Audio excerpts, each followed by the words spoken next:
Então, gente, continuando, ainda com relação a essa questão de consumo como função da renda, a gente tem o quê? Que normalmente a renda que as pessoas consideram para decidir o quanto consumir, ela pode ser entendida de três formas: a renda passada, a renda corrente e a renda futura, né?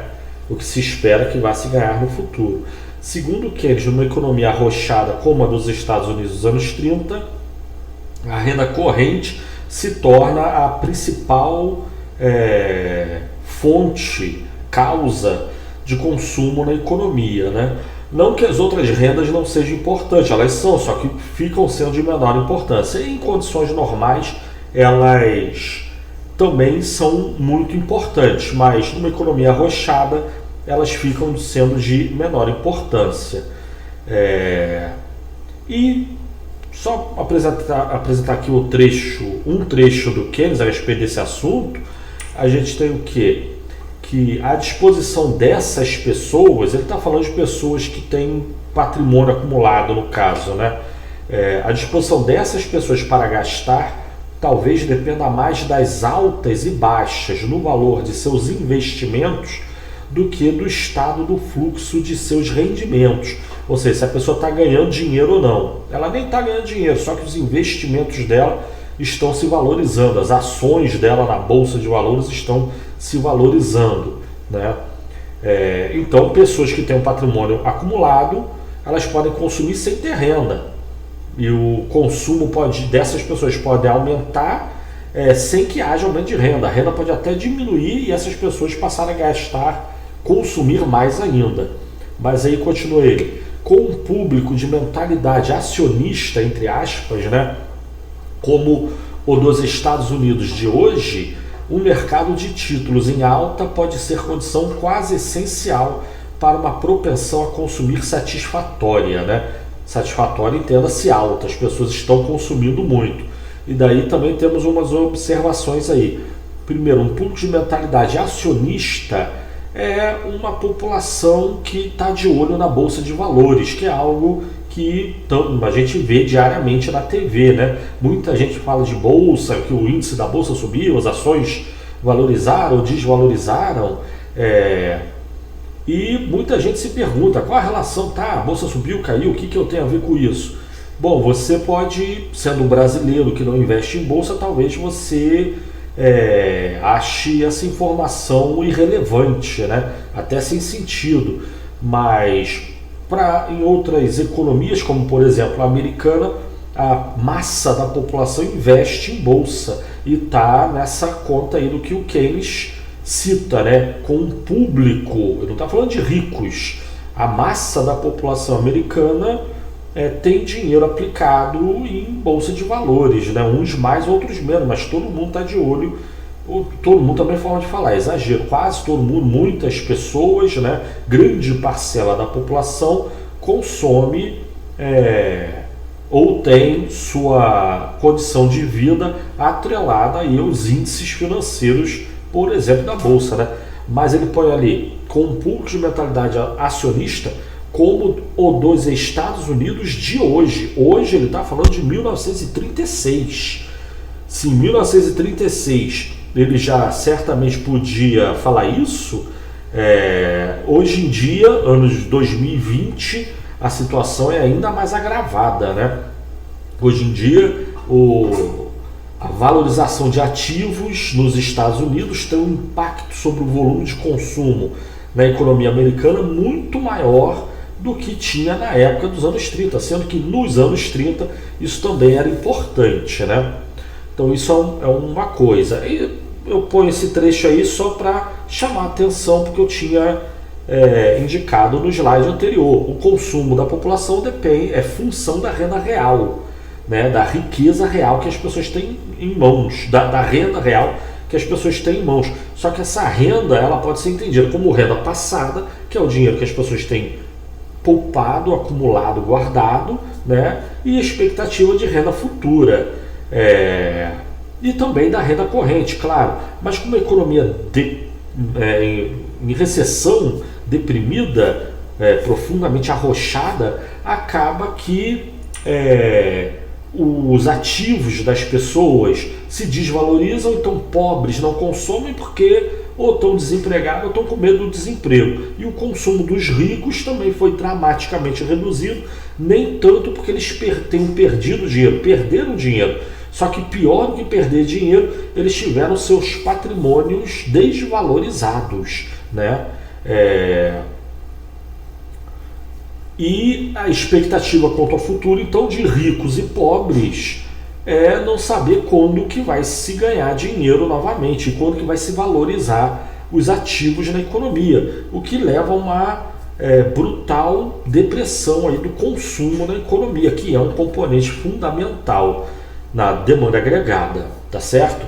Normalmente, em países como Brasil e Estados Unidos, hoje em dia, o consumo fica aí na faixa de 60% a 65% do total da demanda agregada, né? E consumo de ricos e pobres, né? Mas, ou seja, aproximadamente 2/3 da demanda agregada da economia hoje em países como Brasil e Estados Unidos, é consumo, tá certo? Então, o consumo é muito importante. E o consumo depende da renda. Agora, que renda? Temos 3 rendas: a renda passada, presente e futura. Numa economia profundamente arrochada, a renda presente, corrente ou atual é o principal determinante do nível de consumo, tá? Mas, não sendo uma economia profundamente arrochada, nós temos as outras 2 fontes de renda que causam consumo na economia, tá certo? Mas então, só apresentando esse trecho do Keynes aí. E aí, com base nos fatores que a gente viu, segundo Keynes, da determinação do consumo na economia, a gente tem o quê? Que a gente pode escrever a função consumo, né? Para escrever a função consumo, vamos primeiro definir a renda disponível. O que seria a renda disponível? É um dos fatores que ele citou lá nos fatores objetivos, né? A diferença entre renda e renda líquida. Então, a renda disponível seria o quê? É o que ele chamou de renda líquida, que é a renda Y menos T de tributo, de impostos. Isso também pode ser entendido como sendo a renda Y menos Tzinho Y, onde Tzinho, o T minúsculo, é uma alíquota de imposto sobre a renda. Aí, multiplicando essa alíquota pela renda, nós temos o total de tributos pagos na economia, né? E onde Y é o nosso PIB, é o nosso RIB, a nossa renda interna bruta, tá? E para a economia como um todo, você trabalha, produz e obtém a sua renda, é a sua renda pessoal, né? Individual. Se você considerar a renda do país inteiro, é a renda nacional. Mesmo para essa renda nacional, nós temos a diferença entre renda bruta e renda líquida, especialmente no que diz respeito à determinação do consumo na economia, né? Mas então, o consumo depende da renda disponível, e é assim que a gente escreve a renda disponível. É o total de renda menos os impostos. Podemos pensar em termos absolutos ou em termos relativos ali, né? O imposto que depende do nível de renda, que seria o imposto de renda. Então, essa é a renda disponível. Nosso consumo depende da renda disponível. E renda disponível aqui, no caso, a gente considera como sendo a renda corrente atual disponível, tá? Então, a renda presente, não é renda passada nem futura. A renda passada e futura, a gente joga aqui na nossa equação que a gente vai escrever de função consumo, a gente considera como sendo um consumo autônomo. E a gente representa por C barra. O que é o consumo autônomo? É a parcela do consumo na economia que independe da renda corrente ou renda atual. A renda presente independe de Y. Y é a nossa renda interna bruta, é a renda nacional, a renda do país. Mas é a renda corrente. Mas foi o que falamos nos vídeos anteriores. Nós temos a renda passada e a renda futura. E essas rendas impactam o consumo. Mas numa economia profundamente arrochada, a importância dessas rendas são menos importantes, né? Mas ainda assim elas são importantes. E a gente joga o impacto dessas rendas dentro da nossa função consumo como sendo um consumo que independe da renda, que é representado por esse C barra aí. Tá? Vamos representar como sendo C barra. E uma última observação sobre a nossa função consumo, a gente vai relacionar o nível de consumo da economia com o nível de renda corrente atual, seria o que? Seria a ideia da propensão a consumir, que é a relação entre o que a população consome e o nível de renda.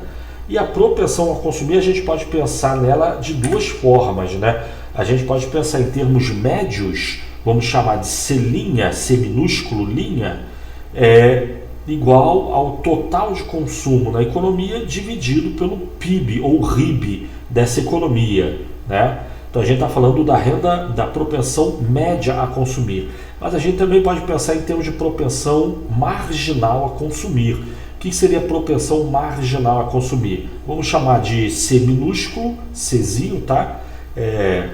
E a propensão marginal a consumir é o quanto que varia o consumo na economia dado uma variação na renda. Há uma relação entre consumo e renda, dado que a renda muda, varie, aumente, o que acontece com o consumo na população? Certamente aumenta, né? Só que, como já vimos, e baseado em Keynes também, o consumo tende a aumentar menos do que a renda, em geral, em condições normais, né? Não porque Keynes tenha dito isso, mas Keynes diz isso porque é assim que ocorre no mundo real. Quanto mais rico a população, então nós temos aquele problema, o consumo tende a ser uma parcela cada vez menor da renda das pessoas. As pessoas passam a consumir mais, mas proporcionalmente menos, sobra dinheiro que elas poupam e investem, né? Se a gente fosse falar em propensão a investir, que o Keynes citou num trecho que eu tinha indicado uns slides atrás, né? Nós temos a propensão a consumir e, consequentemente, a propensão a poupar.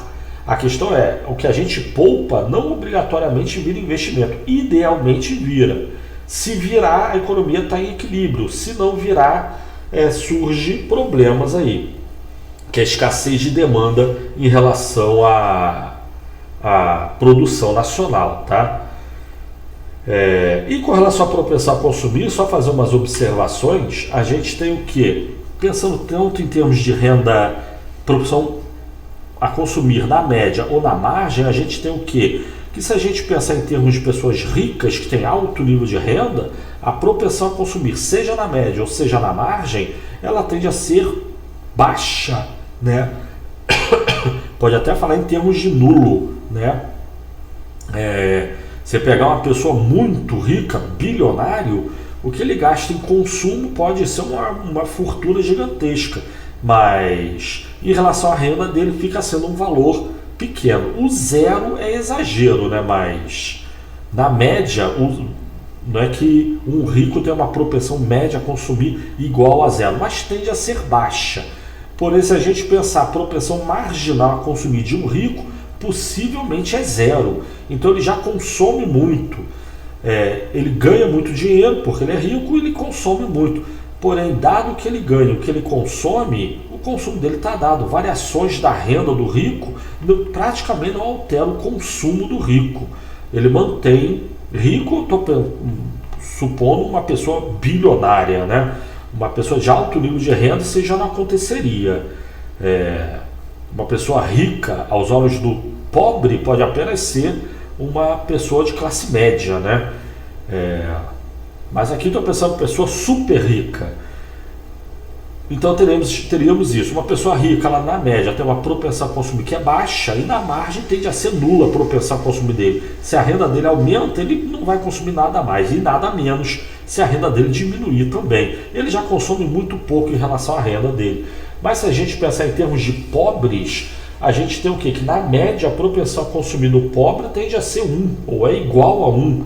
O cara trabalha, ganha R$1.000, é muito pouco R$1.000, então possivelmente ele gasta tudo que ganha, né? E aí também eu estou pressupondo uma pessoa que tem filho, família, né? Se você considerar um garoto que mora na casa dos pais, não paga conta nenhuma, e ele foi trabalhar porque o pai quer que ele trabalhe, mas ele não tem obrigação de pagar conta nenhuma, Então, possivelmente, um indivíduo nessa situação, a propensão média a consumir pode ser zero, mas isso é exceção à regra, né? Estamos pensando em regra geral, a economia como um todo. Uma pessoa pobre tende a consumir tudo que ganha. Tudo que ganha, ela tende a gastar em consumo, né? Isso se a gente pensar em termos médios. E em termos de margem, propensão marginal a consumir, a gente tem que os pobres também têm uma alta propensão a consumir. Um dinheiro que caia, se um rico aumenta a renda dele 1%, possivelmente o consumo do rico nem muda. Mas se o pobre aumentar a renda dele 1%, possivelmente ele gasta tudo que ganha, né? Certamente existe essa situação. Mas de uma situação como essa, nós temos umas observações, né? Algumas ideias que são absurdas, né? Muitas pessoas dizem por aí que a economia melhoraria se a gente tirar dinheiro do rico e passar para o pobre, a economia vai melhorar. Por quê? Porque o rico não consome o que ganha, ele guarda.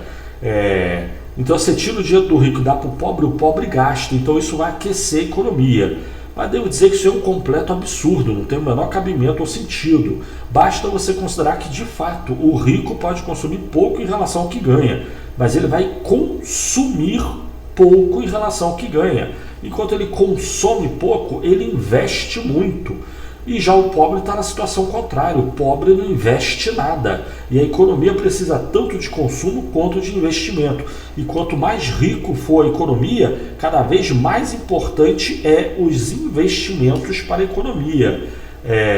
Prejudicar quem investe vai acabar, ao contrário, prejudicando a economia como um todo, né? É claro que também dá para concluir o contrário. Vamos tirar do pobre, dar para o rico e assim ele investe. Foi o que eu já falei. O investimento é frágil. O consumo é mais sólido. Porém, quanto mais rico uma economia, cada vez mais importante é o investimento dentro da demanda agregada. Como um complemento que seja, né? Mas ainda assim é importante o investimento. Ou seja, a ideia de tirar do rico e dar para o pobre faz a economia crescer porque aumenta o consumo. Vamos até dizer que aumenta o consumo, aumenta, com certeza. O problema é que aumenta o consumo, mas reduz o investimento, né? E principalmente porque a expectativa de lucro, que é a causa dos investimentos, fica sendo anulada. Então os investimentos vão diminuir mais do que a renda que é retirada dos ricos e passada aos pobres, tá? Mas enfim, continua no próximo vídeo então. Valeu, tchau.